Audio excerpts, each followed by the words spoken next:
Quiero darles la bienvenida en nombre del Museo Jumex y del Nasher Sculpture Center.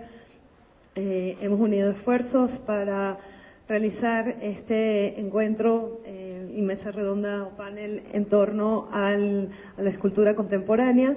Esto en el marco de un evento que hace el Nasher Sculpture Center, un premio que ellos dan cada año. Y en esta ocasión ellos han invitado a Pablo León de la Barra no solo a ser el moderador e introducir este debate, sino también a hacer la selección de los artistas que están participando en el mismo hoy. Voy a presentarles a Jeremy Strick, director del Nasher Sculpture Center, quien les va a presentar a los integrantes de este panel que tenemos hoy aquí en el Museo Jumex. Gracias. Julieta, thank you so much. It is a great honor to be in this extraordinary city and to be welcomed so warmly and with such enthusiasm by you and your team in this absolutely remarkable museum. In 2015, the Nasher Sculpture Center announced creation of the Nasher Prize, an annual prize given to an artist whose work has influenced the understanding of sculpture. In 2016, the first Nasher Prize was awarded to Colombian artist Doris Salcedo, and this year, in fact next month, the second Nasher Prize will be awarded in Dallas to French artist Pierre Huyghe. In 2015, in addition to creating the Nasher Prize, the Nasher Sculpture Center announced a complementary program, Nasher Prize Dialogues. The idea of Nasher Prize Dialogues is to organize lectures and conversations, panel discussions about sculpture, about issues in sculpture in Dallas, but also in cities around the world where sculpture seems of a special importance and special pertinence. I don't believe there is any city in the world where there is a more lively conversation and more exceptional community of artists practicing sculpture than here in Mexico City. So it seemed logical, after having had Nasher Prize Dialogues in London and in Berlin, to come to Mexico City. We were able to organize this panel thanks to one of our Nasher Prize jurors, Pablo León de la Barra. And Pablo, of course, is a citizen of Mexico.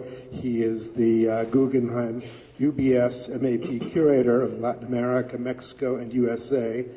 He is a native of Mexico City, and he holds a PhD in Histories and Theories from the Architectural Association, London. He's organized or co-organized exhibitions at institutions including the Guggenheim Museum, New York, the Architecture Foundation, London, Kunsthal Zurich, Museo Tamayo, Mexico, Teoretica, San Jose, Costa Rica, and the David Roberts Art Foundation, London.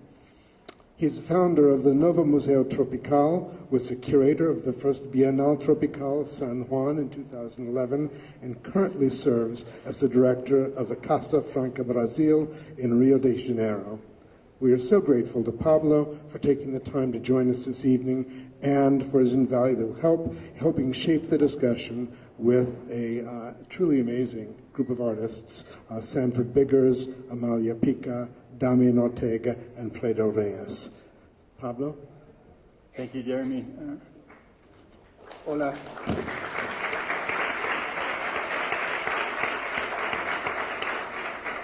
¿Se escucha? Sí. Bueno, gracias a todos por venir aquí y gracias al Nasher Sculpture Center por organizar este evento. Creo que en los tiempos globales que vivimos es importante que una institución estadounidense, norteamericana, esté en México estableciendo un diálogo con la escena artística del país y ese entendimiento de que la cultura y el arte sirven para hacer puentes y no hacer muros. La idea de hacer este panel y hacerlo en México y de invitar a este grupo de amigos y artistas a pensar con nosotros qué podría ser el papel de la escultura hoy en día y pensándolo un poco desde aquí de México. Cómo los artistas pueden, de alguna manera, tener una presencia pública con su trabajo Y también de manera viceversa, ¿no? Cómo el trabajo de los artistas puede traer dentro del espacio de exposición temas públicos, temas políticos, temas que necesitan ser hablados. Voy a empezar con una pequeña introducción que nos ayuda un poco a pensar la idea de la escultura pública en México. Ahí está. Y que es parte de una investigación de una exposición que inaugura ahora en abril en el Museo de Arte de Zapopan de Guadalajara, y donde de alguna manera he estado pensando, bueno, ¿dónde empezó esta idea de la escultura contemporánea y de la escultura pública en México, más allá de la representación de héroes nacionales? Y sin ser yo un historiador de arte, me gustaría pensar que quizás fue en este momento Matías Gerritz, escultor alemán-polaco que viene a México después de la Segunda Guerra Mundial, va a Guadalajara a dar clases y es invitado por Luis Barragán a hacer esta escultura que de alguna manera señala un desarrollo inmobiliario en Guadalajara. Este pájaro amarillo que de alguna manera es usado como herramienta para señalar este nuevo desarrollo moderno, pero también para vender los lotes de lo que iba a ser ese fraccionamiento, ¿no?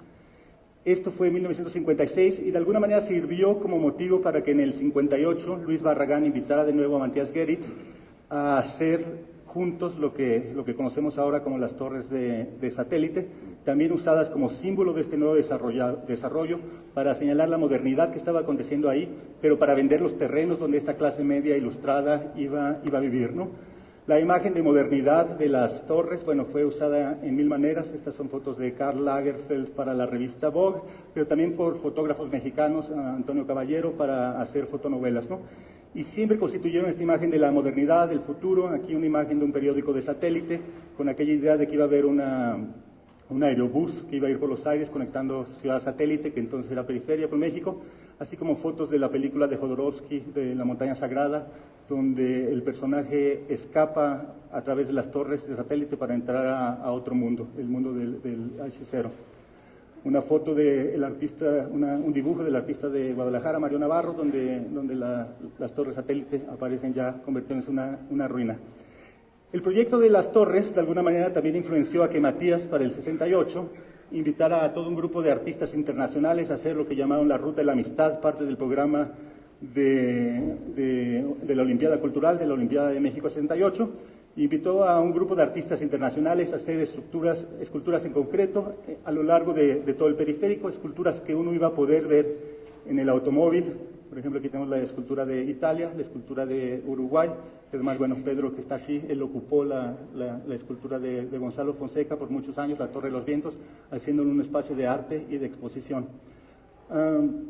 Muchos artistas detestaron el trabajo que hizo Gerritz, escribieron cartas en contra del trabajo que hacía Gerritz, y eso ocasionó a que muchos otros arquitectos y escultores de alguna manera defendieran aquella labor de escultura abstracta en el espacio público, ¿no?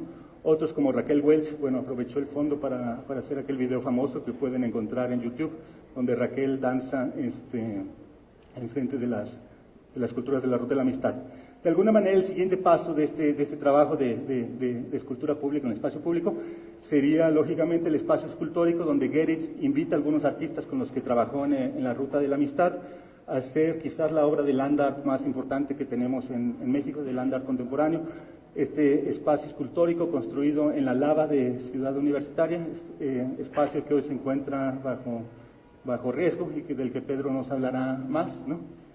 Y si vemos en esta foto, importante ver a los protagonistas, sale ahí a Matías Gerritz en el lado más izquierdo, está junto con Helen Escobedo, la escultora mexicana inglesa.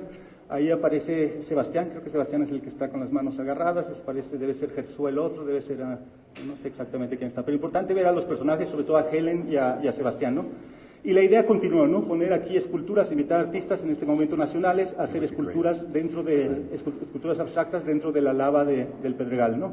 Bueno, diferentes ejemplos de lo que fue el espacio escultórico.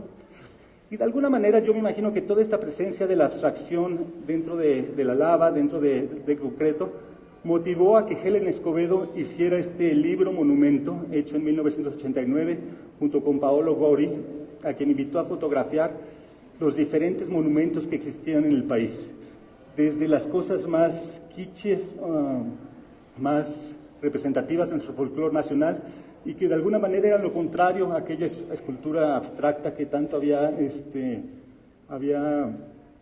defendido y propagado Goeritz, ¿no?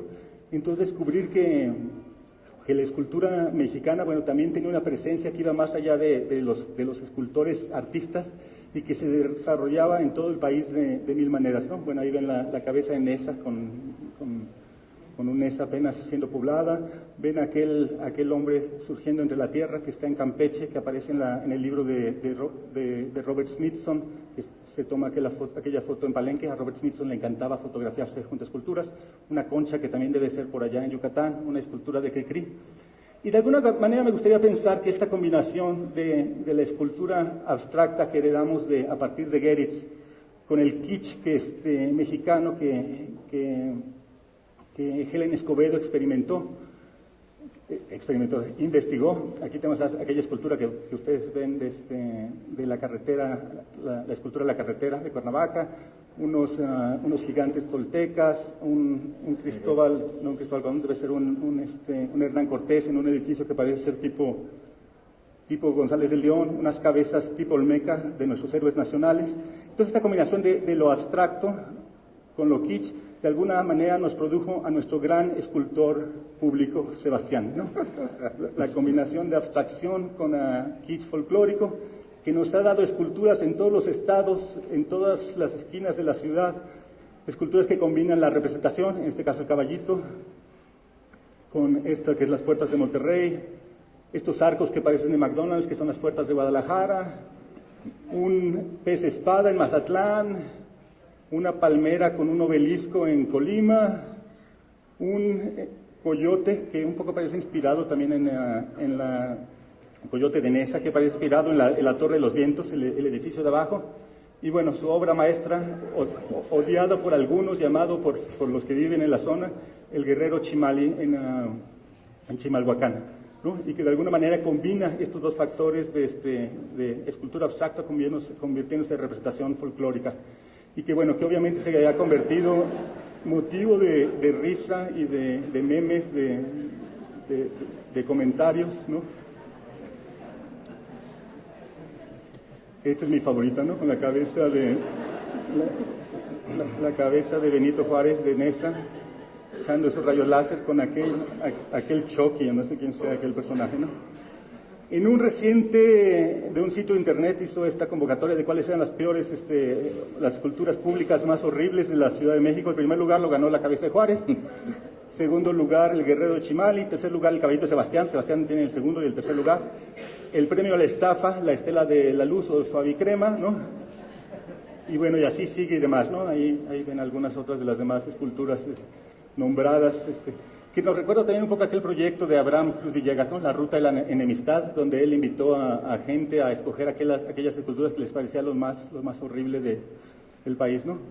Aquí tenemos a Sebastián con un encabezado, el polémico guerrero de los 35 millones. Sebastián con la escultura, fíjense en el gesto de Sebastián, el gesto heroico con los brazos arriba.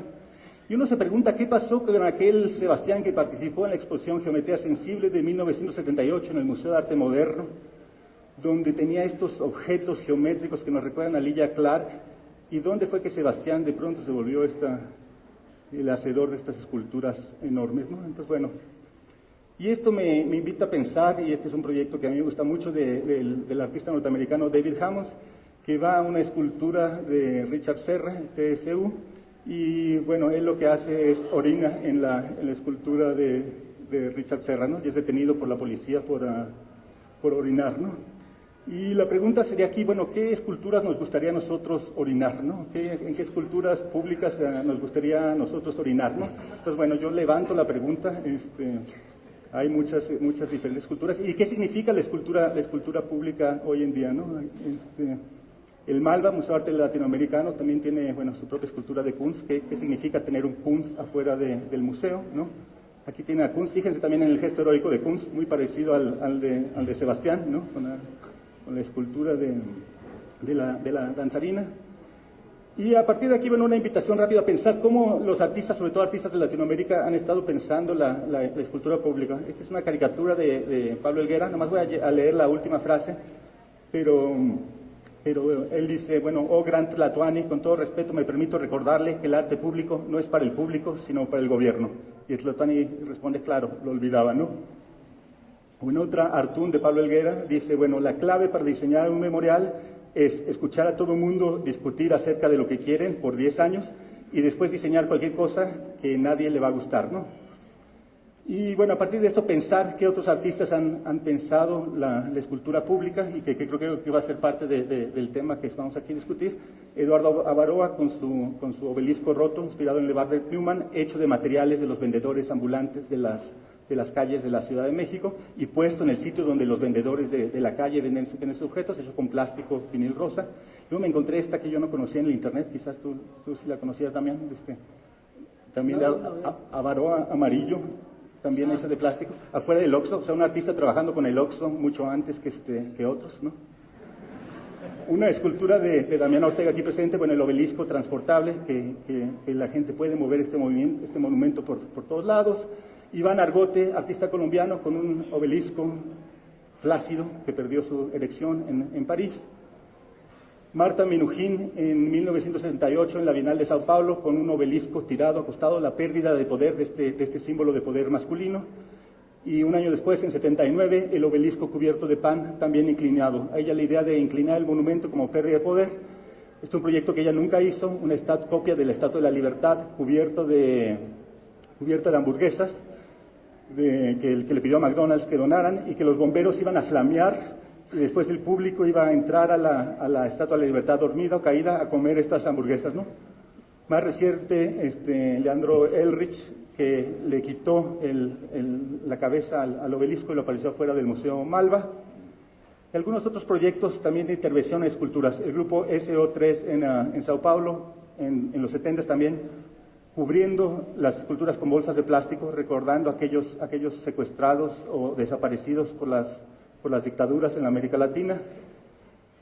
Ataques a monumentos que representan de alguna manera la fuerza colonizadora o la colonización europea en las Américas por artistas desconocidos o artistas anónimos. Ahí hay un texto muy bueno de Jimmy Durham que defiende estos ataques contra la colonización que representan estos monumentos a los conquistadores, ¿no?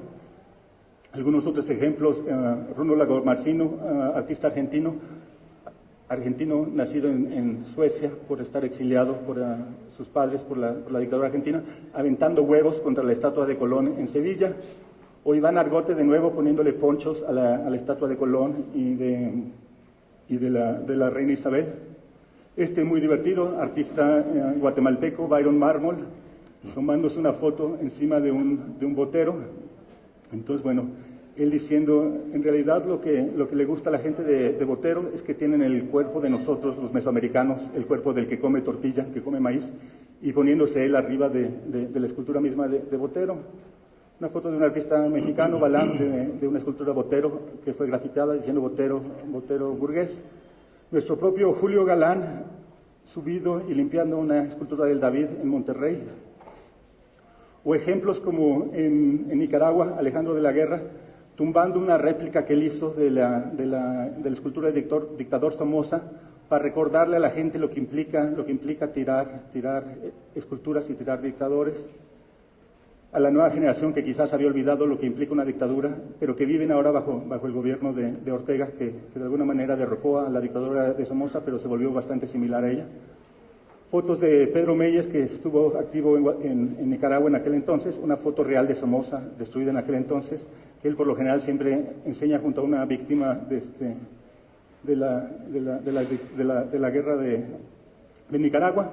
Entonces, bueno, cómo pensar, cómo activar esculturas o cómo los artistas pueden activar esculturas. Paul Ramírez Jonas, una escultura hecha de corcho, donde la gente puede poner mensajes dentro de esa escultura. O José Carlos Martinat, artista de Perú. Se llaman monumentos vandalizables, lo hizo en Brasil, y son todos los edificios reconocibles de la capital, Brasilia, y que la gente, el público, puede grafitear encima de los edificios. Marcelo Cidade, el monumento al monumento, construido con aquellas vallas que se usan a detener a los manifestantes, entonces un monumento a aquellos que manifiestan. Ángelo Plesas, en Grecia, hizo un monumento a las parejas que se encuentran en el internet o en los sitios de encuentro casual. Esta pirámide, él conoció a su pareja, Andreas, similar, le insertó dentro del desfile del Día del Orgullo Gay en Atenas, que fue atacado por la derecha cristiana, y después lo posicionó en el espacio público, ¿no? Aquí aparece Andreas y Ángelos dándose un beso junto al monumento a los encuentros en el internet. Y por último, esta obra del artista puertorriqueño Radamés Juni Figueroa, que primeramente enseñó en una galería en Guatemala. Es Bart Simpson, lo hizo hace un año o año y medio antes de las elecciones, junto a la ahora presidente de los Estados Unidos, los dos borrachos en el piso junto a Simpson. Y ahora recientemente, el día que tomó poder el presidente estadounidense, sacaron las esculturas al espacio público, votaron a los dos borrachos en el espacio público. Alguien se robó la de Homero Simpson y solo quedó la de Trump, y de alguna manera se volvió un monumento no oficial donde la gente, bueno, se iba a tomar fotos y se paraba encima de aquel monumento caído, ¿no? Entonces, bueno, vamos a tumbar monumentos, ¿no? Y vamos a usar la escultura y el poder que tenemos como artistas para cambiar la percepción del espacio público y traer temas de los que son importantes hablar, ¿no? Bueno, este es un recorte de alguna revista en Guatemala donde se habla ahí de aquella escultura tirada en el espacio público. Aquí pasamos con Pedro Reyes. Gracias, Pablo. Bueno, Pablo acaba de hacer una muy buena introducción de lo que es un poco algunos desarrollos de la escultura pública en México. Es muy interesante que, a diferencia de algunas de las intervenciones que Pablo acaba de referir, en donde artistas cuestionan la autoridad del monumento, en este caso el desagravio a un monumento, que es el espacio escultórico, fue cometido por la misma universidad. Tal vez ustedes estén familiarizados con el edificio H, que es un edificio que se construyó por la Facultad de Ciencias Políticas de la UNAM, a unos cuantos metros del espacio escultórico, y que es ese edificio blanco que está ahí. Y a raíz de que esto ocurrió, pues por ahí de febrero del año pasado, muchos artistas e intelectuales nos hemos organizado para tratar de persuadir a la UNAM que repare el daño. Aquí la cuestión es muy interesante porque realmente el concepto de escultura es el paisaje, y el paisaje es una cosa extremadamente frágil en las ciudades modernas. Digamos que, ¿por qué es importante, pues, digamos que tratar de reparar este daño?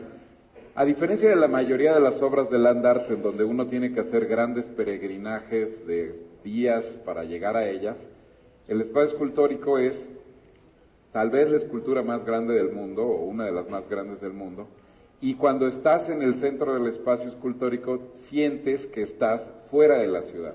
Tienes 360 grados de vista de un paisaje que es una reserva natural, y antes de que se construyera el edificio H, era el único lugar en la ciudad en donde podías tener esa experiencia de, digamos, pues de estar en medio de la nada, ¿no? Siendo que estás en el centro de la ciudad. El espacio escultórico es un fenómeno rarísimo en el mundo por varias razones. Número uno, fue una obra en colaboración entre 6 grandes artistas. Número dos, a diferencia de, por ejemplo, el obelisco, que es una forma fálica, o digamos que es la verticalidad de los rascacielos, de todo este tipo de estructuras, que es, a ver, no lo quiero decir, pero ¿quién la tiene más larga? No, o sea, es un poco como la altura, que aquí yo me atrevo a decir que me atrevería casi que a hacer una especie de exégesis feminista, en donde el espacio es circular, es horizontal y celebra la Tierra, celebra a la erupción del magma que salió del Pedregal, y el Pedregal que obsesionó a tantos artistas de México como Dr. Atl, Barragán, Chucho Reyes, Armando Salas Portugal, etcétera. Entonces, cuando los artistas que hicieron el espacio escultórico en 1979 van a hacer la exploración del Pedregal de San Ángel, pues de repente se dan cuenta que no tenía sentido construir unas esculturas en esta zona, porque pues en lugar o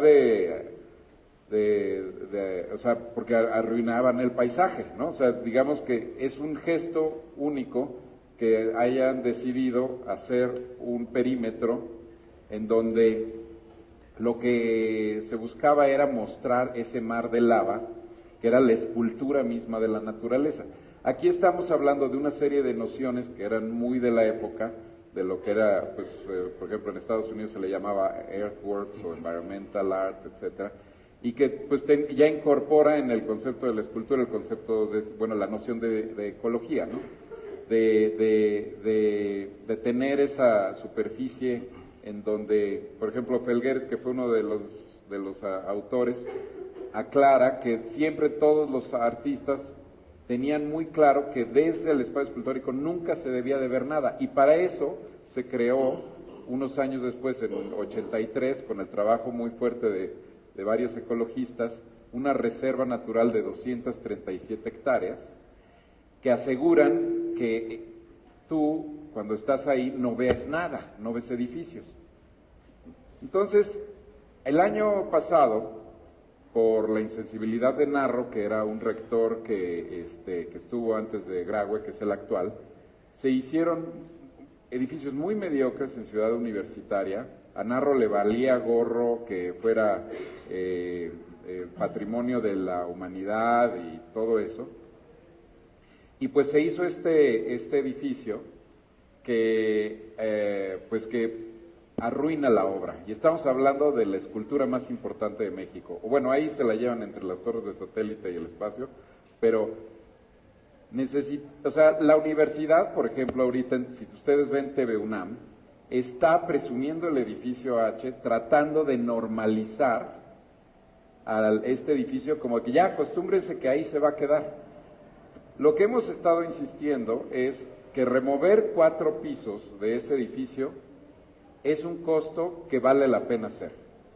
Es aproximadamente $1 millón, 10 millones de pesos. Es una estructura, pero 20 millones de pesos. Es una estructura metálica que se puede desmontar y poner al lado, y lo único que falta es voluntad política. La interpretación que yo hago, porque hemos mandado cartas al rector Graue, firmadas por quien quiera, ¿no? O sea, a Elena Poniatowska, Francisco Toledo, Teodoro González de León, cuando estaba vivo fue un gran militante del proyecto, Anish Kapoor, los directores de los principales museos del mundo, y el rector no se ha dignado a dar ni una sola respuesta.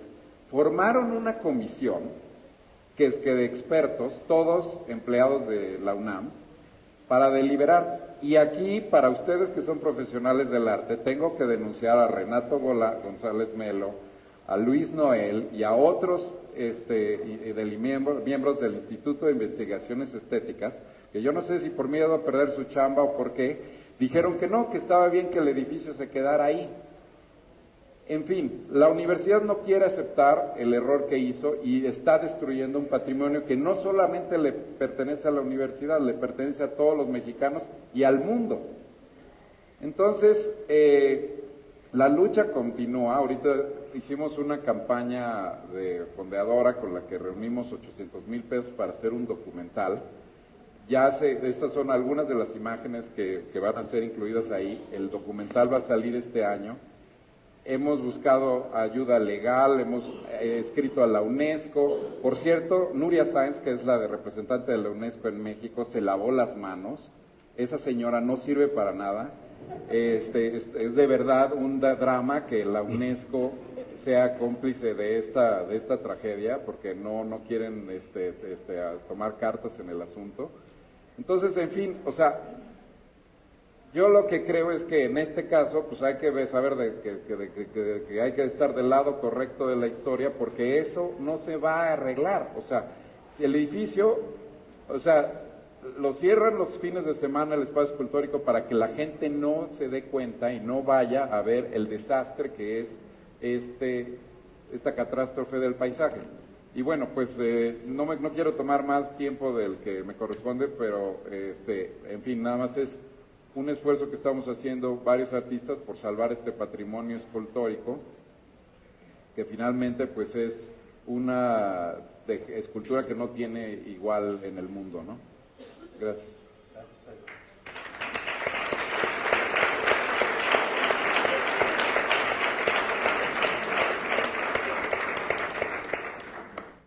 We will now continue with Sanford. Okay. Hello, everybody. Thank you for having us all here. This is my first time to Mexico City, so I'm sorry I'm speaking in English, but please bear with me. It's an honor to be with these artists, many of them who I've been watching for years, so pleasure to be here. So I'm going to talk to you a bit about my work. A little background, I'm from Los Angeles, I live in New York, but I've lived in Japan for 3 or 4 years and multiple countries, and I mention Japan because it's influenced a lot of the work that you'll see here. I've always been very influenced by the idea of the fetish objects, and these objects that are quote-unquote from indigenous cultures that are used for ritual or ceremony that later end up colonized and in museums and behind vitrines for art's sake. But with that notion, I started to make objects that would go out into the world, live, have some type of life that then can be responded to, replicated, or whatever within an institution or outside an institution. So I'll show a few examples. What you see right here on the screen is a project I did several years ago called the Mandala of the Bee Bodhisattva. And this was my attempt to make a Buddhist mandala, which is basically a religious object that's used to represent the cosmos. Jung said it's to represent the inner workings of the psyche.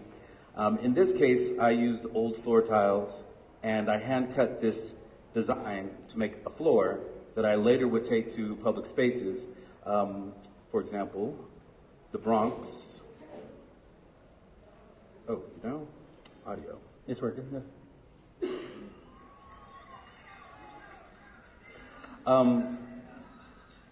So I would take these objects to basically breakdancing competitions all around the U.S.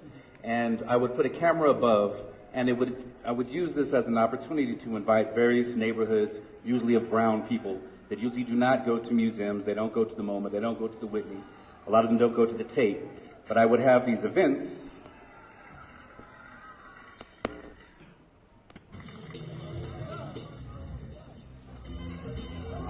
where people were able to come and dance. So from this view, you can get an idea of how many people were at this specific performance. So none of them are told that this is an artwork. I actually work with the coordinators of these events and just provide a custom-made dance floor. I film it with their permission, and then I later invite all of the dancers to come see these pieces once they get to a museum or an institution. And that was my way of basically bringing this demographic, bringing these people into these ivory towers and institutions where normally they did not feel comfortable. So that's really what the purpose of the project was in my mind. Besides the object, it was a chance to create a dialogue or at least some exposure, because these communities are often very separate. Following that line, I did another project in Harlem in a public space. This right here is a prayer rug. This is influenced by a 6th century Afghani prayer rug. And I did this in New York following 9/11, where there was, and I have to say there still is, obviously, a very strong estrangement with the Muslim community, which is only getting worse in my country, unfortunately. So I did this to actually show another aspect of the culture. This is a prayer rug, but it's made out of poured sand. So this is all colored sand directly on the floor. So if you walk by it too fast, or if you even sneeze, it's gone. So in that way, it was a way of engaging the audience as well, because no one believes that this is actually sand. They think it's paint.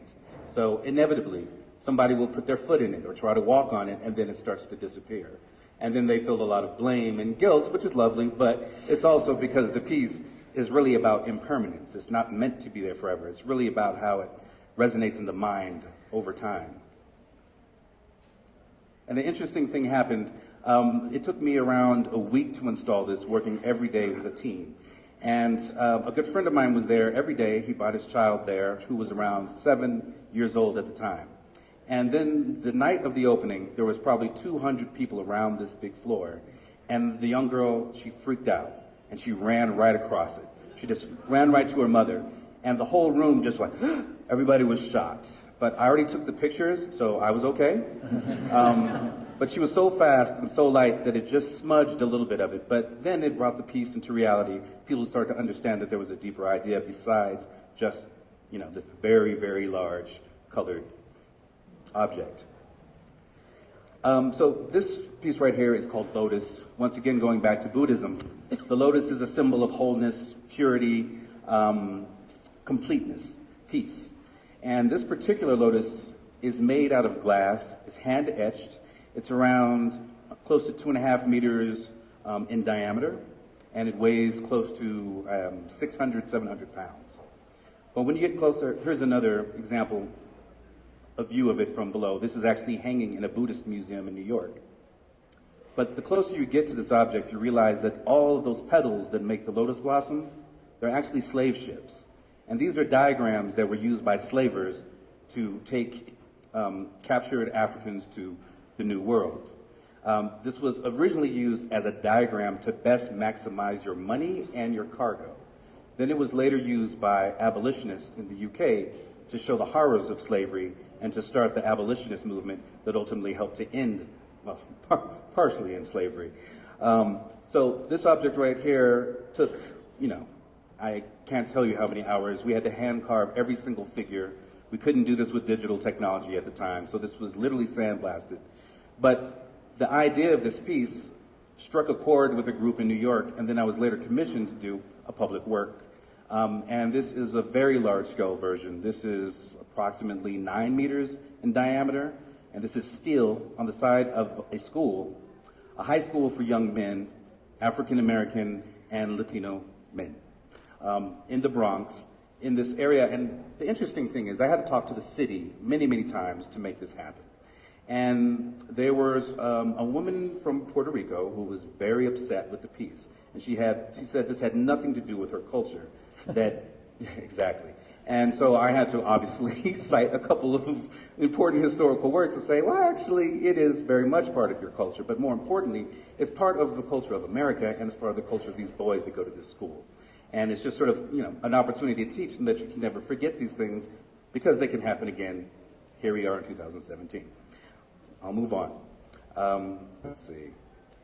And all the work is not always so heavy. There's usually a dark side to it, but sometimes there's humor. This particular sculpture is called Cheshire. It's influenced by Lewis Carroll's Cheshire Cat from Alice in Wonderland, of course. It's a light box, and this particular shot is in the Black Forest in Germany, where it was hanging on a tree, and every 5 minutes it would disappear, and then it would come back. Let's see. Here's a video showing sort of how it works. So I later photographed this and made this a huge billboard. And this billboard has traveled to many cities. Now, the interesting thing about this piece is depending on what side of history, what information you have, of course it references Alice in Wonderland, but in the U.S., particularly in the southern part of the U.S., this sort of represents the history of blackface minstrelsy, which of course was a musical theatrical movement that basically showed very negative, stereotypical, and ridiculous images of black people, usually with white entertainers putting on black makeup to make themselves look black, and then later black people who then had to put on more black makeup to then create, the sort of genre that was very, very famous. And actually, it's a longer conversation, but it actually leads to current day pop music in the U.S. So here's a version of it in Chicago. This was last September, and obviously the climate in the U.S. right now it's quite polarized. And for people coming in and out of the city, you have some group that are like, oh, it's just a weird smile. Then you have other people like, this is so racist, this is horrible. Then they'll find out who did it, and some people are like, oh, well, maybe there's another meaning. And then there's other people who are like, we don't care, it's still horrible. So these conversations go on and on. So for me, it's not so much about landing on one specific meaning, but these become opportunities for myriad conversations. So along that line, considering the fetish object, I've always been fascinated by these African-esque looking sculptures, and I started to collect several. I collected several in Africa, but I've also collected several in different parts of Asia, at garage sales in the US, at street markets. Some of them are authentic, some of them are fake, and I don't discriminate between any of those. I actually really just like the forms. So I started to take these, and after collecting them for years, I figured out a way of how I wanted to use them.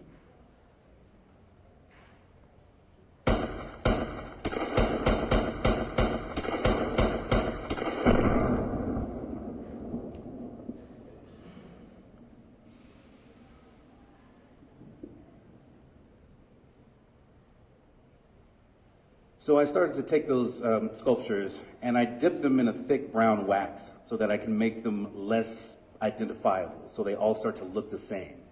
And then I take them to a shooting range where I sculpt them ballistically. I sculpt them with 9mm handguns, with 12-gauge shotguns, 22 caliber pistols, all the way up the line. And I find that different bullets do a different amount of damage, so I'm able to control the kind of sculpting that I do with these. After that, I take the remaining pieces and I cast them in bronze.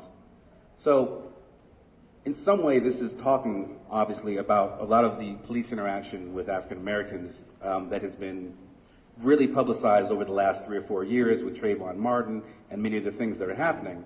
But of course, this history goes on for 500 years. This is not new. The only thing new are the cameras that capture it. So with that in mind, I wanted to make these bronze objects that could last the test of time as well. And, they're basically knee-high, some of them, a little bit taller. And they show in galleries and they show in museums. However, when I made this, I started talking to the people at the TED Talks Network. Oh, and just here's a view of a few in one room, and then the monitor is where I show the shooting in another room. But I consider this a public sculpture because once I did a TED Talk, it has close to 1 million viewers. It's translated into 32 languages, and what it's doing is obviously telling the story I just told you about this long-standing history of violence and how it's sort of encapsulated in these objects. So you can go see that online if you want. He speaks much better than I do. And the last object I'll show you is actually this very large inflatable piece in the background. And this was influenced by the classic sculpture that exists now in the Vatican called Laocoon. Laocoon was the priest who warned the Romans about the Greeks coming in and was later punished by Athena in one story. In another story, he was punished by Poseidon. Either of those gods killed his sons and blinded him. Over thousands and thousands of years, there are various stories that go along with this piece. This one right here, though, for some of you who are of a certain generation or know enough pop culture, can recognize this figure as basically Bill Cosby's Fat Albert.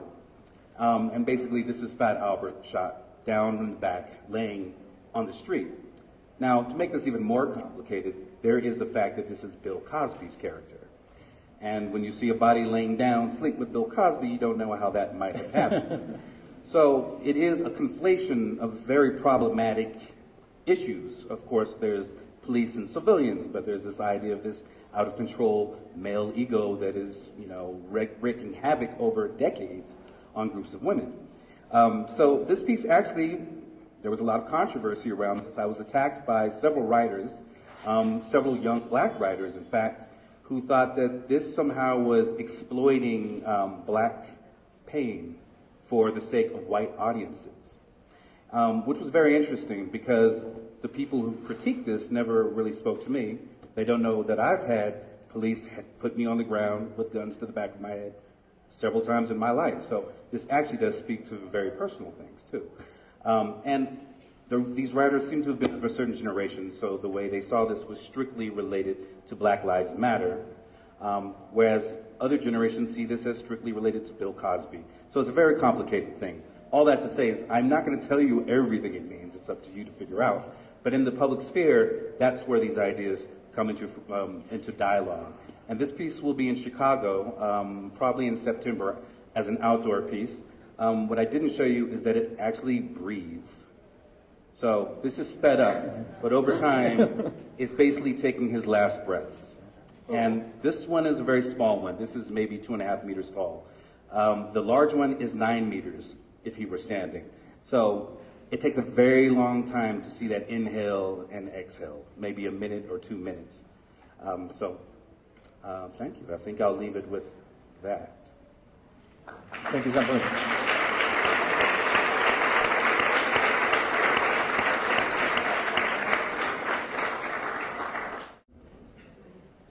Continuamos con Amalia Pica. Hola, bueno, muchas gracias por invitarme. Es obviamente un honor para mí estar aquí. Ahí está. Okay.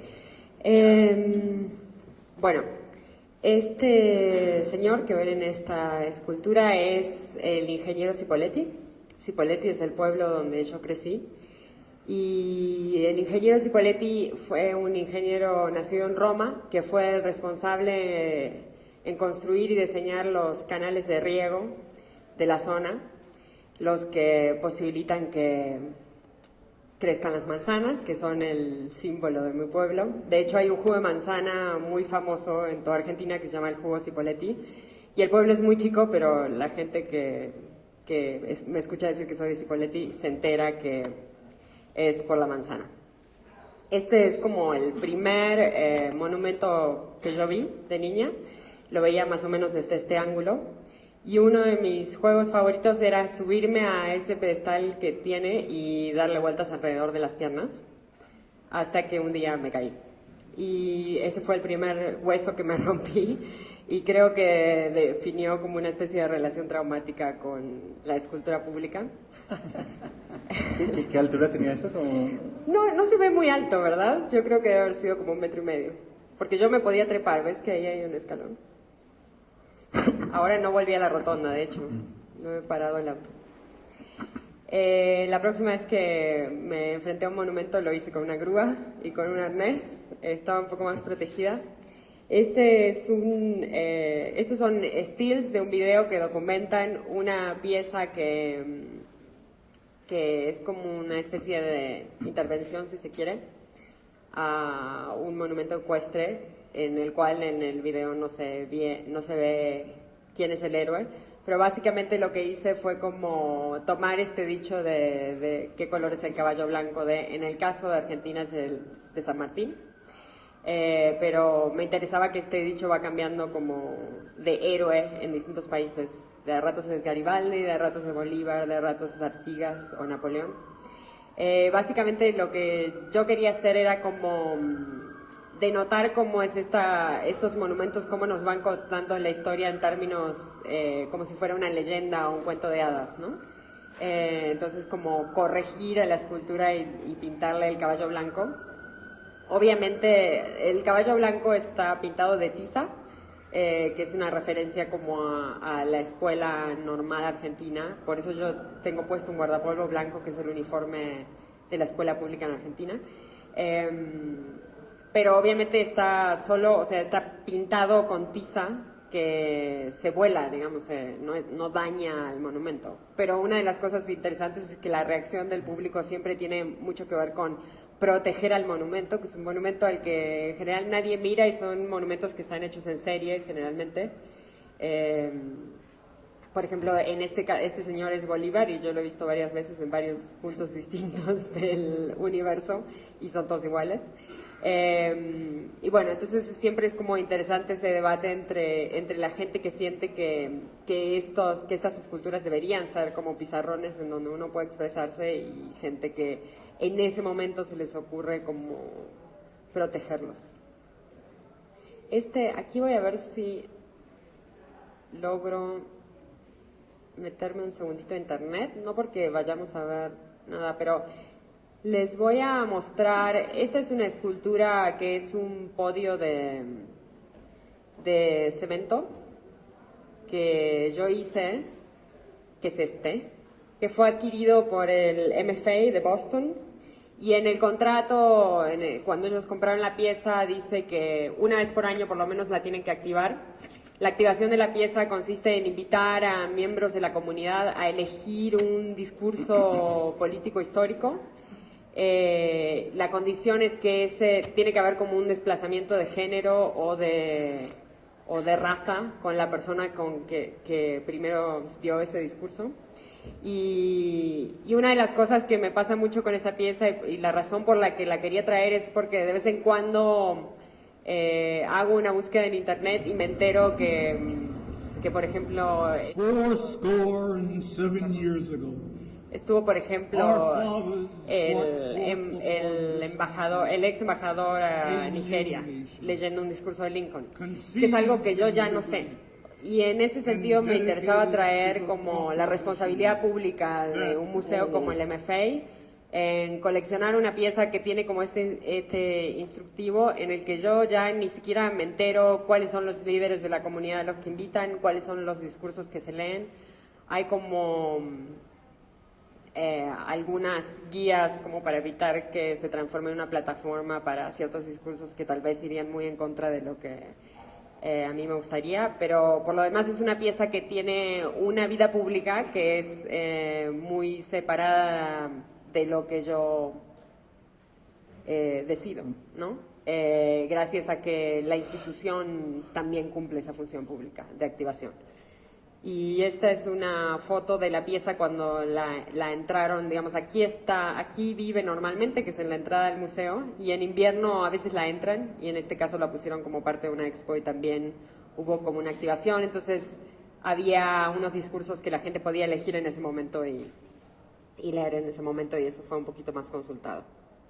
Esa es la pieza cuando está sola, digamos, una pieza como un mobiliario casi que desaparece, ¿no?, en el gris del edificio.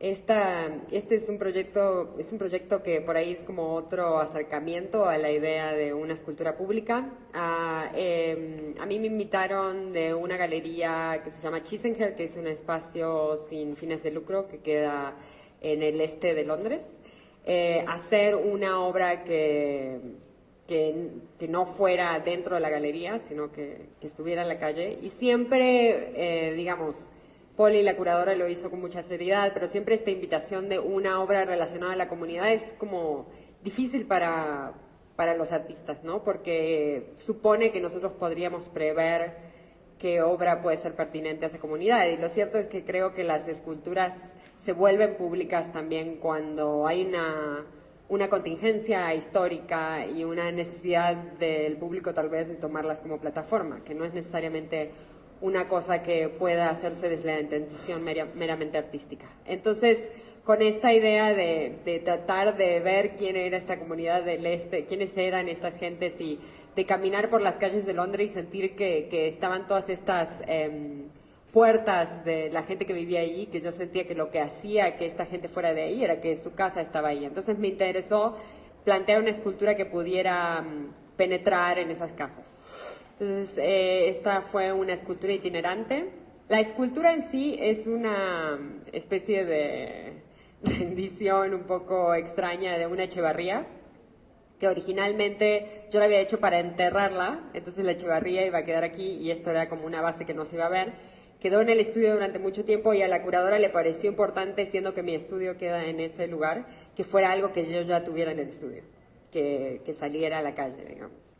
Entonces le hicimos esta valija con ruedas y la escultura dio vueltas por el barrio durante un año. Había un esquema en donde la gente se podía anotar y se transformaba como en... El cuidador. Sí, en el cuidador de la pieza por una semana, ¿no? Y yo no quise poner como condición que me mandaran fotos porque me parecía que la pieza por esa semana era de ellos y que cada uno podía hacer lo que quisiera.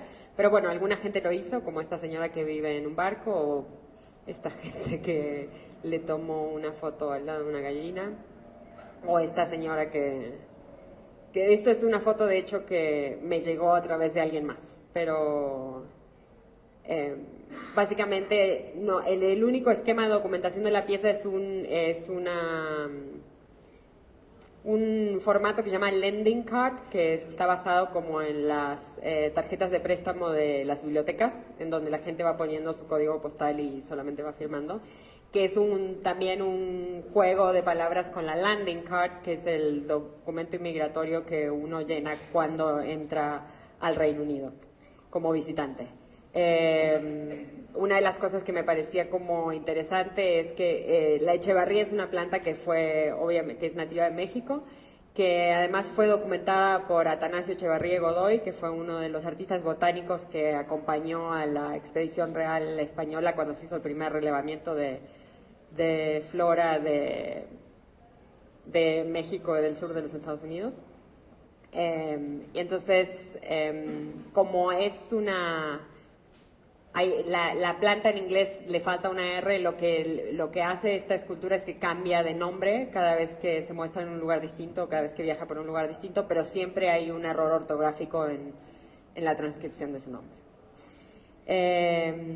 Ahora, esto es simplemente una mazorca, como ustedes ven, pero es a partir de la idea de esta escultura itinerante, estamos trabajando con Pablo en este proyecto de Zapopan, sobre escultura pública y también intentando hacer una pieza que viaje entre los vecinos de Zapopan o de Guadalajara en general.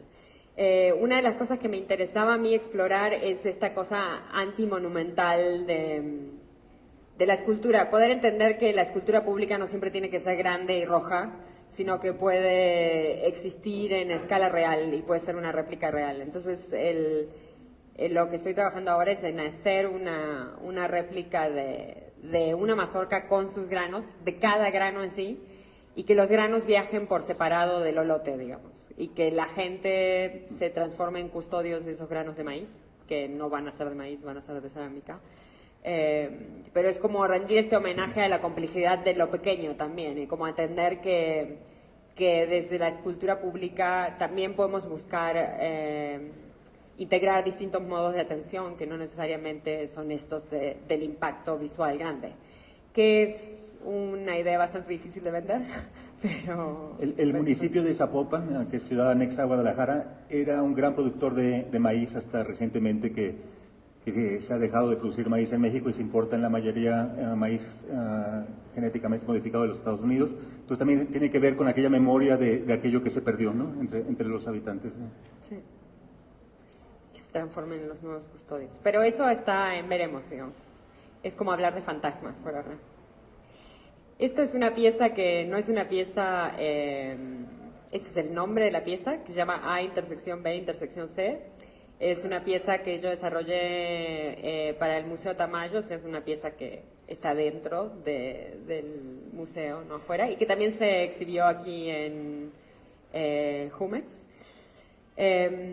Y creo que es como una pieza que pensamos incluir en esta presentación en relación a esta idea de traer como los temas públicos al espacio del museo.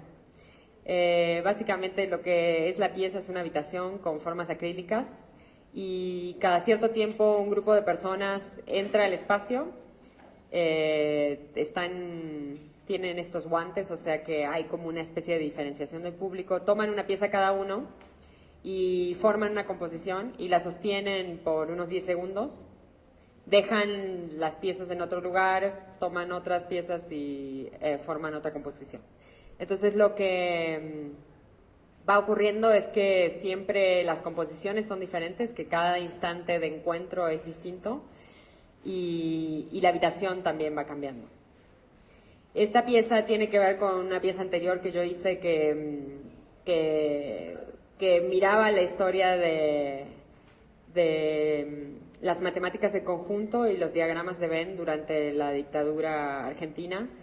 Básicamente al mismo tiempo en el que en el momento político en que se prohibía o se podía perseguir a cualquiera por actividades colectivas, digamos, por cualquier actividad colectiva uno podía transformarse en sospechoso por conspirar contra el Estado, y bajo la Ley de Seguridad Nacional, que es la ley que sirvió como paraguas para todas las detenciones legales e ilegales que realizó el gobierno argentino en la época de los 70.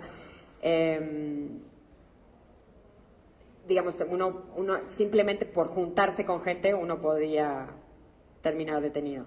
Y al mismo tiempo erradicaron la matemática de conjuntos, que en su expresión escrita es como el título de esta pieza, y que su expresión gráfica es el diagrama de Venn, que son estos dos, como esta ilustración en donde tenemos como animales que, no sé, animales que dan de mamar y animales que nadan en dos círculos distintos, y los animales que nadan y dan de mamar en el centro, ¿no? Que esa idea de intersección.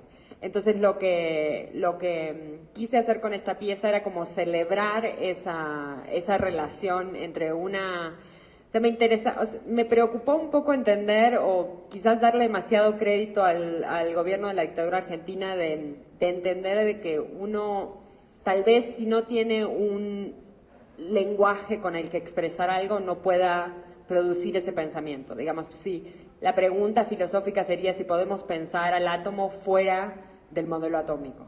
Entonces, ¿qué pasa cuando un gobierno va a tal extremo de erradicar el lenguaje matemático que expresa una interacción política que tampoco es deseada, ¿no? Entonces, lo que yo quise a través de esta pieza fue celebrar esa idea filosófica, quitarse la dictadura y decir, bueno, tal vez fue pura casualidad, y hacer eso a través de la presencia del cuerpo humano. Por eso es una performance, y por eso son como momentos de intersecciones que denotan esta interacción social.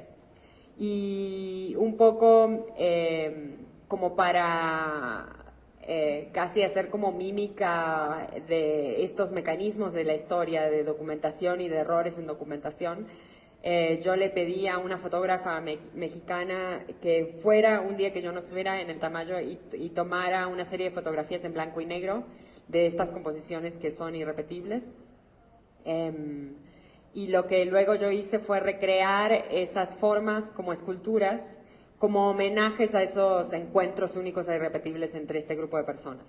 Pero obviamente lo que ha cambiado es el color, porque es una reinterpretación. Digamos que en ese intento histórico de documentar se va perdiendo. Y una de las cosas que fue interesante es que esta pieza que yo primero desarrollé en el 2013 volvió a México, a Jumex, ¿cuándo fue? El año pasado. Hace un año, sí. Y yo sentí como que el concepto, la idea de la desaparición de personas había tomado un giro muy distinto después de lo que había pasado aquí con los estudiantes. Y eso, vuelvo a decir, y no es porque mi pieza esté directamente relacionada a eso, sino porque yo siento que las esculturas no son solas, que las esculturas no se hacen públicas solas, sino que también participan de una realidad que las resignifica constantemente, ¿verdad?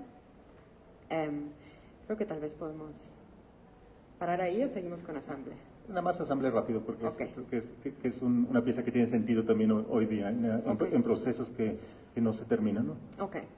Bueno, esto es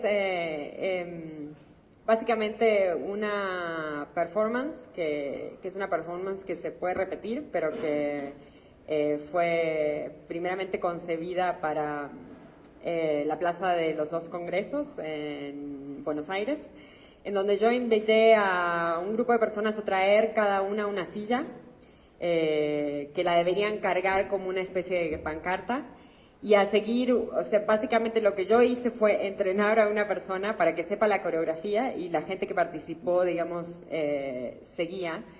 Entonces las instrucciones eran caminar en una línea como si fueran hormigas, y llegar y sentarse en un círculo, ¿no? Enfrente de la Plaza del Congreso. Pero lo que empieza a suceder a medida que se desarrolla la performance,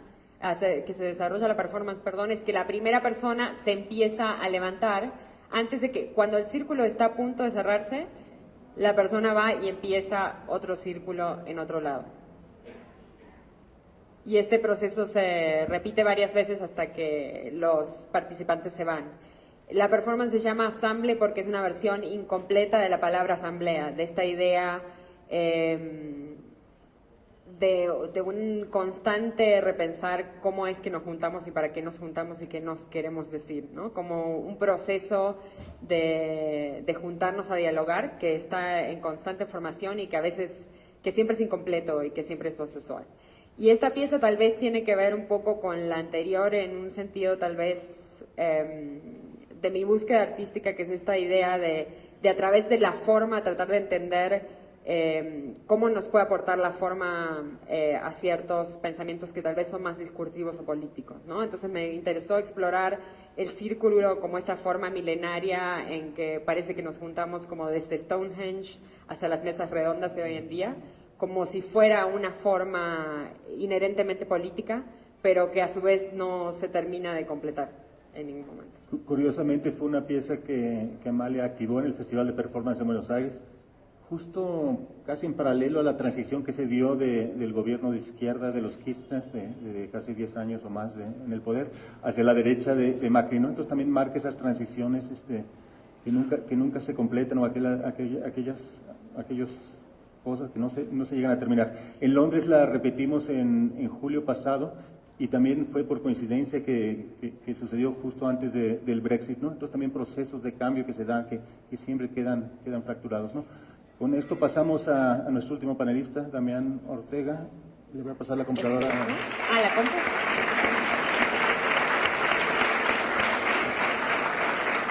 Bueno. Gracias. Voy a presentar una sola pieza que hice en Río de Janeiro, pero que tiene muchas etapas, entonces hay un buen número de imágenes. Es una pieza que hice en Río de Janeiro, comenzó hace mucho tiempo, más o menos en el 2002, 2003, que pasé una temporada viviendo en Río de Janeiro, y en alguna ocasión, por casualidad, me encontré en la estación de trenes, en medio de las vías, que había unas esculturas tiradas en el suelo, justo en un espacio que estaba sin ocupar, porque, bueno, corren paralelas las vías, y en ese espacio había esculturas egipcias y griegas y algunas cosas bastante excéntricas. Entonces, fui a preguntar qué eran, porque me pareció que podría ser interesante rescatarlas para poder hacer alguna instalación, algún trabajo posterior. Resulta que son desechos de los carnavales que hacen en Brasil, más o menos por esta época, y entonces al final del carnaval quedan cientos de esculturas hechas de unicel, como desecho, y que es difícil reubicar y reciclar, porque se vuelve un material tóxico, o por lo menos difícil de conservar, más bien de reciclar. Entonces, por lo general los guardan, lo entendí después, los guardan en inmensos barracones donde los hacen, y cada año van transformando una figura, un Buda lo pueden transformar en un Hulk, o el Hulk lo transforman en una chica superpoderosa, o lo que vaya siendo necesario de acuerdo al programa de actividades, el plan que tengan para el carnaval del año. Tiempo después me invitaron para el Museo de Arte Moderno en Río, que es un lugar precioso, una arquitectura modernista con unos grandes muros de concreto, y decidí, quise hacer una pieza con este material. Entonces solicité que compráramos un bloque inmenso de este material, no recuerdo exactamente, pero me parece que eran 6 metros por 6 por 6, una masa enorme, para crear una especie de cantera de mina de material en bruto, y dejar que un grupo de gente, de los que trabajaban en estas barracones, que son escultores sin una educación académica, sin una formación culterana, tienen una habilidad impresionante para ejecutar, y que la idea era tomar esta cantera e ir trabajándola dentro de un taller que habíamos montado directo en la sala de exhibición. Entonces, tenemos, por ejemplo, el cubo, y que el proceso sería una desmaterialización, una deconstrucción de este espacio, de esta figura pura o limpia, y comenzar a deconstruirla. Entonces, los chicos, había 5 o 6 chicos que trabajan a una velocidad impresionante y que fuimos eligiendo imágenes que yo recuperé, empecé a investigar de esculturas que me interesaban y que quería recrear. Había un elemento que era muy importante y significativo, que era cuando el tiempo que estuve en Brasil hubo una gran polémica porque Brasil era el principal productor de las medicinas transgénicas y que fue una transformación en la salud pública remarcable o muy destacable, porque a partir de eso empezaron a vender en Sudáfrica también las medicinas que tenían el mismo agente activo, pero que no tenían la patente. Entonces, había una especie de transgresión, una polémica muy fuerte sobre los derechos de autor, la propiedad que tiene una medicina, y sobre la ética de distribuirla y de producirla, o de preservar la propiedad y la patente comercial, ¿no? Entonces, de alguna manera pensé que sería interesante hacer este lenguaje, porque también en Brasil es tan presente la idea de piratería como en México, y es impresionante, es maravilloso, es el ingenio para transformar logotipos, para adaptar materiales y para hacer una reinterpretación barata, local, de todos estos zapatos, ropa, de prácticamente cualquier cosa. Entonces, pensé que sería interesante empezar a hacer una apropiación de la historia del arte y empezar a hacer figuras una historia del arte autoconstruida, de autoproducción. Encontré una cosa fascinante, increíble, como también la gente que trabaja en la producción de estas grandes figuras para el carnaval, trabaja casi durante un año entero y lo muestra durante apenas unas horas en el carnaval. Esta gente trabaja y construye sus propias herramientas, entonces también creo que fue algo muy emocionante ver cómo llegaron el primer día y empezaron a mostrarme peines que hacían con clavos para devastar el material, utilizaban algunos objetos como la sierra de cadena, pero lo más impresionante fue un alambre que ponían una resistencia eléctrica que ellos mismos construyeron, amarrando un alambre en un lápiz. Estas son las herramientas. Aquí está. Amarrando el cable en un lápiz, construyeron una resistencia como de 1 metro, 1,5 metros, y la conectaban directamente a la electricidad, y entonces esto generaba una gran navaja, que era un hilo al rojo vivo, que podía cortar el material. Y es una experiencia impresionante porque hacen con realmente materiales realmente austeros, muy simples, de autoconstrucción, sencillísimos, proezas o obras maestras en el sentido de que pueden recrear lo que sea. Utilizan algo que me gustaría nada más comentarlo como una cosa técnica, pero que es fantástica, que es que toman un palo de donde cuelga un hilo y al fondo ponen una pesa, un peso, una plomada. Entonces con esto conservan siempre una línea vertical y ponen arriba un polo positivo y un polo negativo. Por lo tanto, esto se pone como el hilo completamente rojo y con esto pueden cortar grandes bloques del unicel. Entonces, las fotos son muy bonitas por la textura que va dejando el material y cómo de este bloque empiezan a extraer las figuras de una manera tridimensional, Y bueno, comenzamos ya con la producción de estos clásicos o grandes maestros de la escultura, como un Giacometti que hicieron,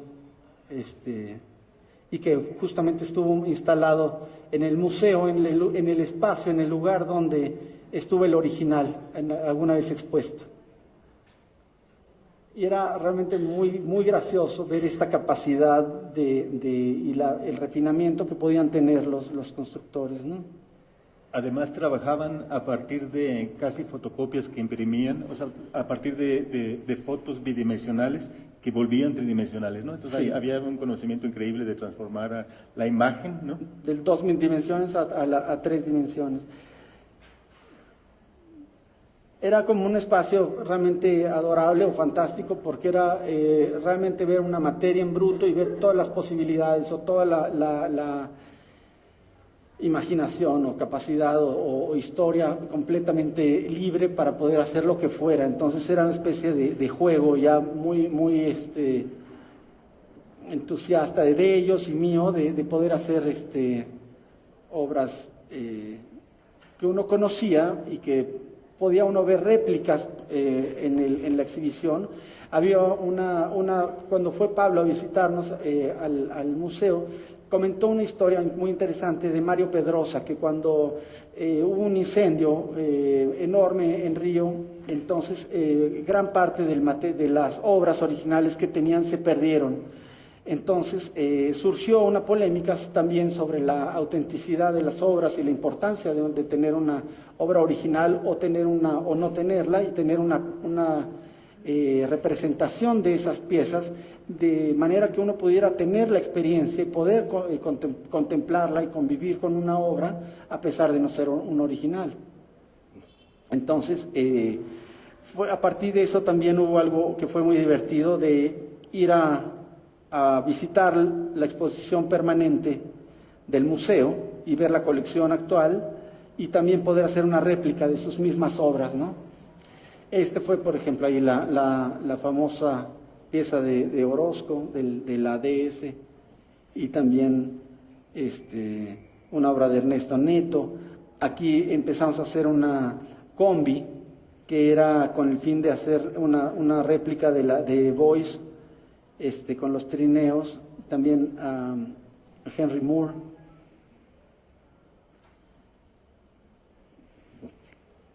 Y el cubo se iba consumiendo cada vez más y más. Aquí se puede ver un poco el ejemplo de lo que dice Pablo, de hacer una proyección bidimensional sobre una superficie y de ahí poderla fragmentar y hacer bloques tridimensionales, modelarlos hasta poder hacer una réplica del Jeff Koons a escala similar a la del original, bueno, del de Jeff Koons. Y bueno, también te digo que fue muy simpático la idea de ir a ver al museo, que tiene su propia colección, y la gente podía entrar a la sala y ver las obras originales, o salir y ver las mismas obras pero repetidas en este material. Fue también bastante gracioso ver la cantidad de material que implicaba este bloque 6 metros por 6 metros, y aparte ellos tienen por ética o por mística siempre tratar de economizar y multiplicar más el trabajo. Entonces no se consumía el bloque, era 6 metros, y hacíamos el Jeff Koons y no se había consumido más que un 10% del bloque. Entonces hicimos una cabeza olmeca gigante y también la devastarla.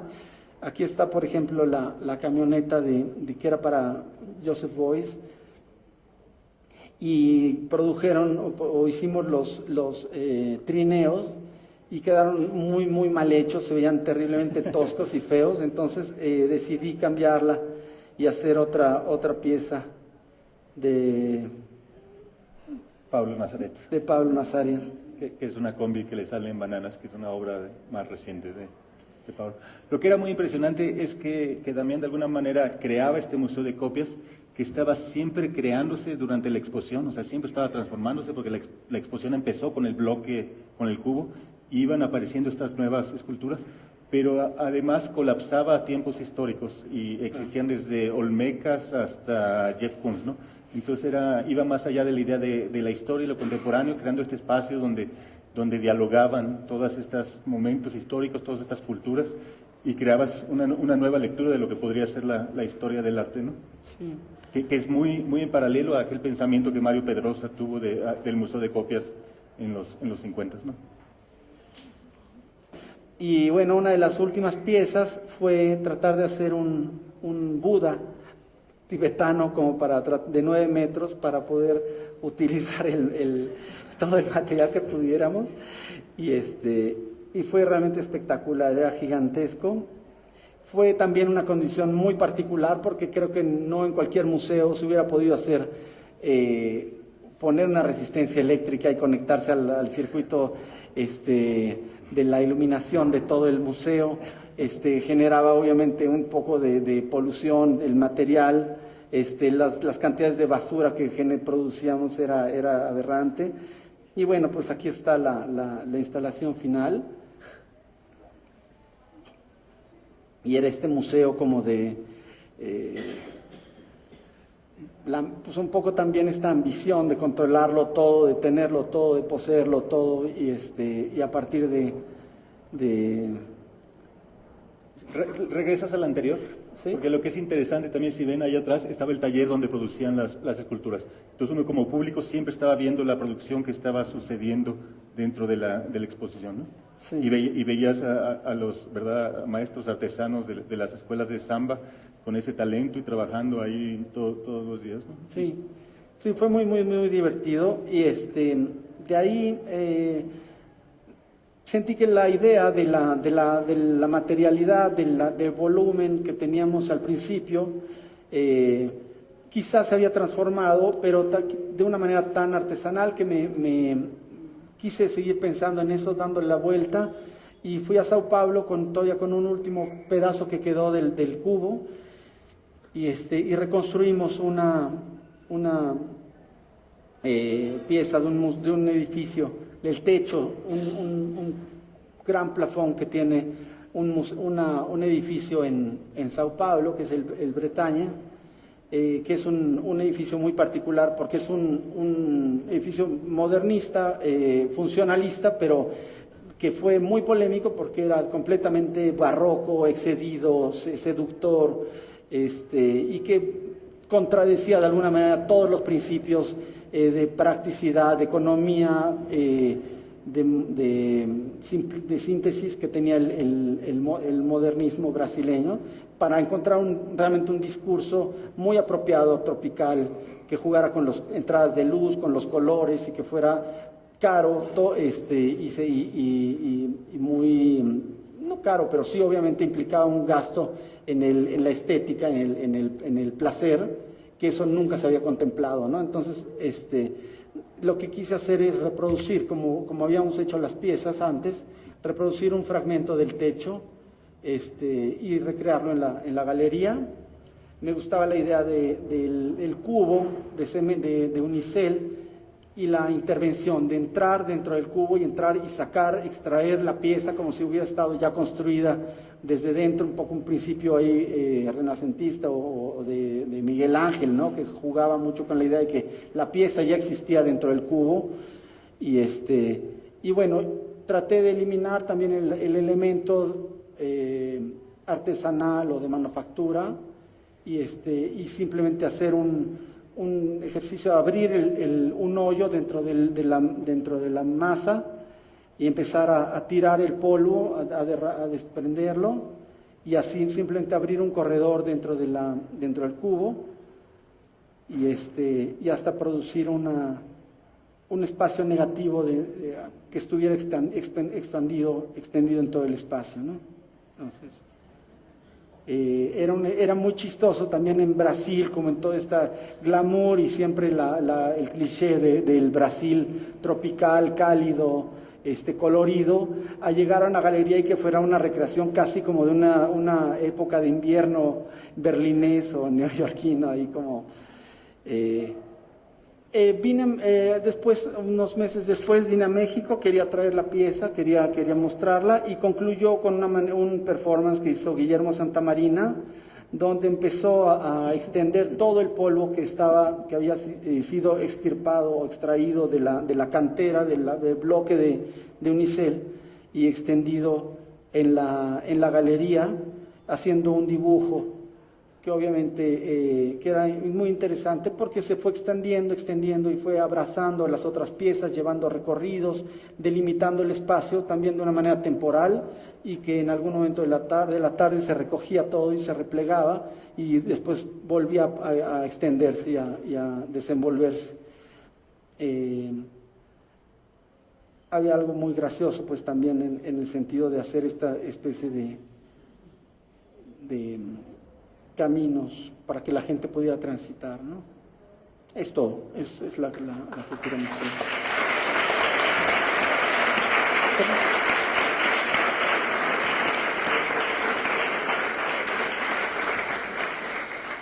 Estamos un poco apretados de tiempo, pero bueno, creo que era más importante también poder oír los 4, 5 con el mío diferentes casos de aproximación o maneras diferentes de pensar el impacto que puede tener la escultura más allá de lo que muchas veces entendemos como lo que es la práctica escultórica. Sí, Damián.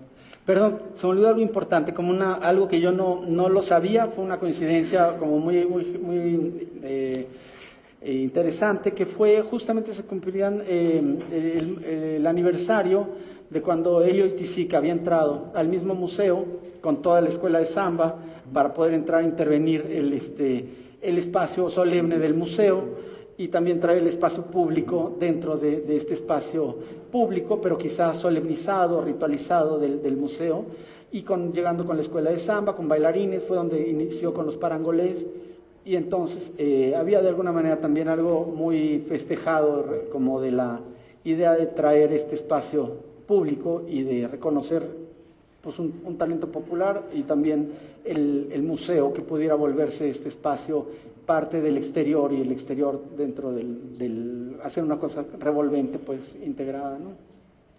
Perdón. No, perfecto. No sé si alguien de los panelistas quiera aumentar algo o en cuanto a lo que dijeron los demás, o algo que quiera hablar más acerca de lo que puede significar hacer Yo también. Me quedé pensando en una de las esculturas públicas que más interesantes me parecen, como de la historia reciente, digamos, la de Víctor Gripo, que lo invitaron en un edificio de multifamiliar, que hicieron escultura pública, y él hizo un pequeño fogón como para hacer pan. Era muy linda por la idea del calor, del espacio comunitario, de generar una fuerza común o un espacio de compartir, ¿no? Que también es la idea, pues una idea completamente distinta de la monumentalidad, de lo que hablaba Amalia, ¿no? Stanford, Amalia, anything else you want to add to that? I was thinking actually about Theaster Gates and his Dorchester project. I think that's an interesting example. It's sort of a living artwork. For those who don't know it, he's basically taken an impoverished neighborhood in the south side of Chicago and purchased several pieces of land and created an archive for the old record stores that were closing. So all those records there, and they have listening stations, old libraries that were closing. So now he made a new library, and you can go and check out those books.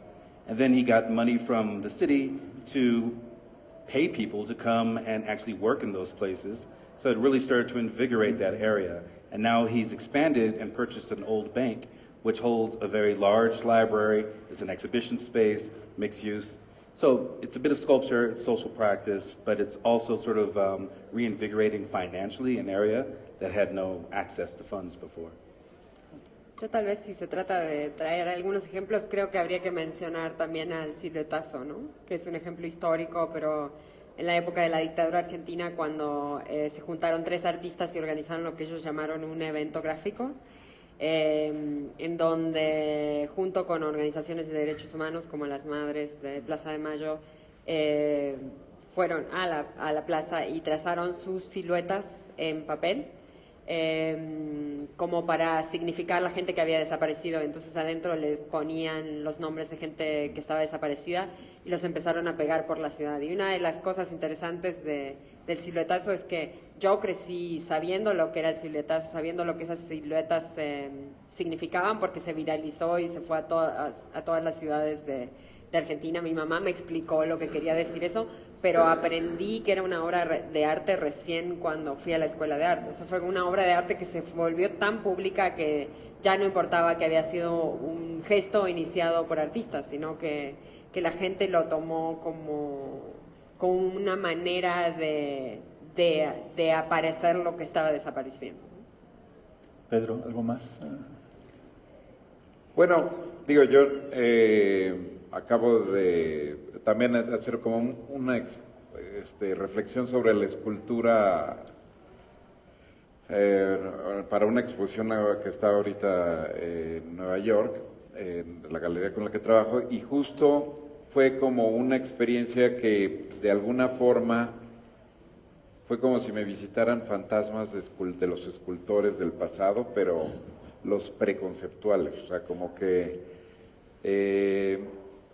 si bien mi trabajo está basado en la participación y en cuestiones efímeras, etcétera, como que de repente me puse a trabajar en un formato previo a todo lo que hemos discutido esta noche, trabajando como un poco como un escultor de la primera mitad del siglo XX o del general de los miles de años de civilización, o sea, haciendo talla directa en piedra, ¿no?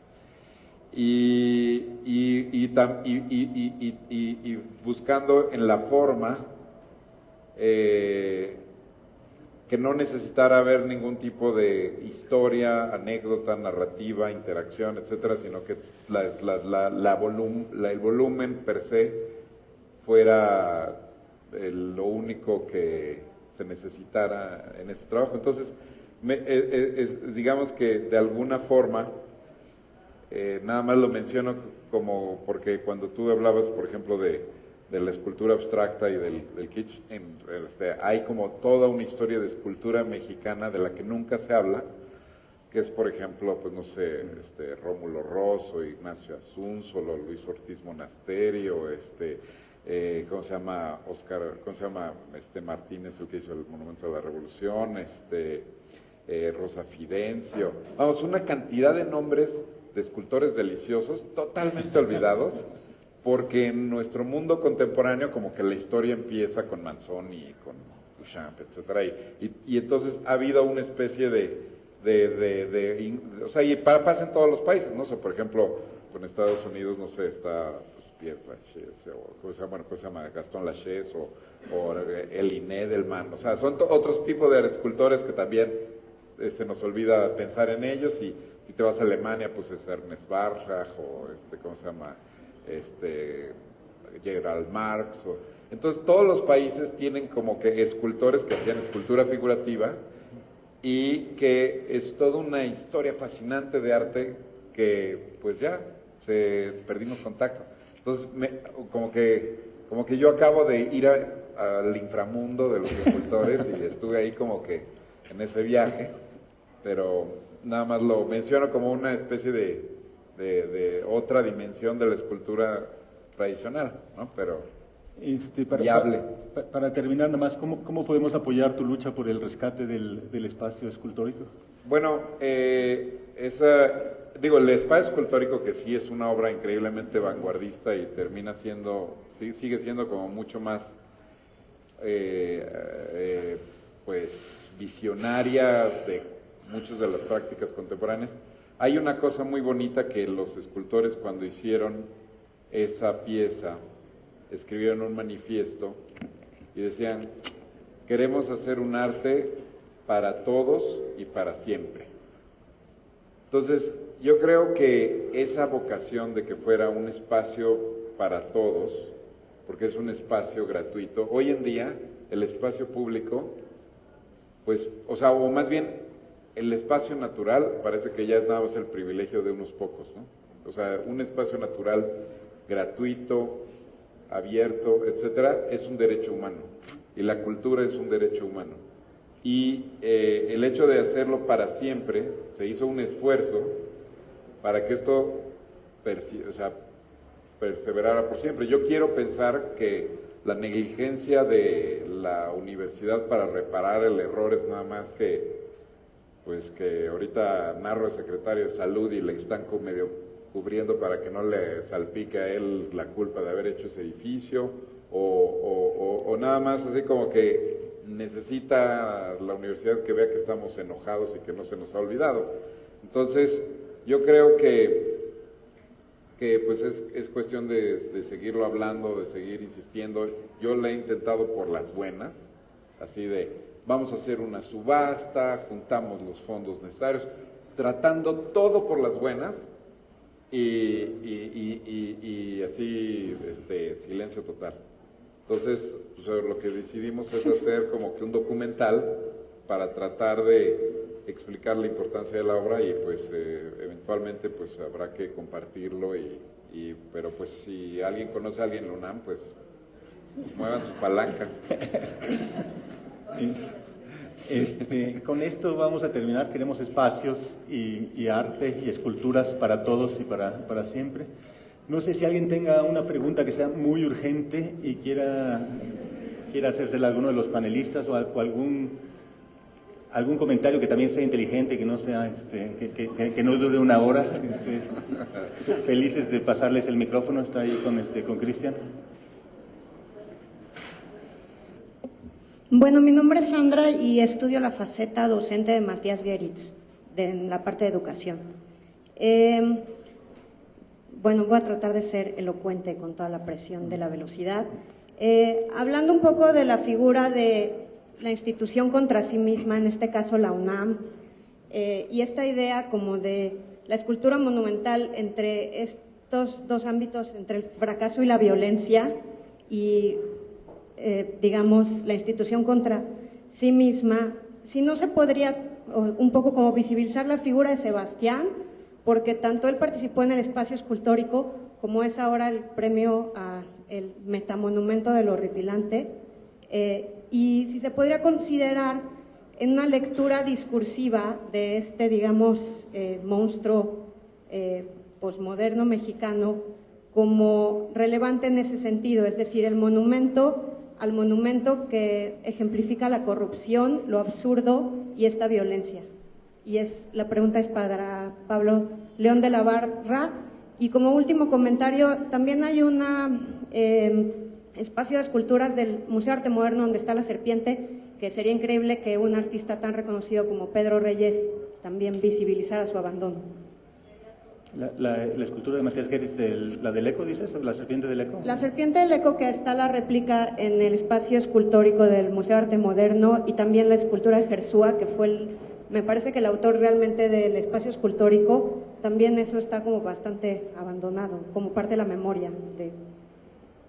Bueno.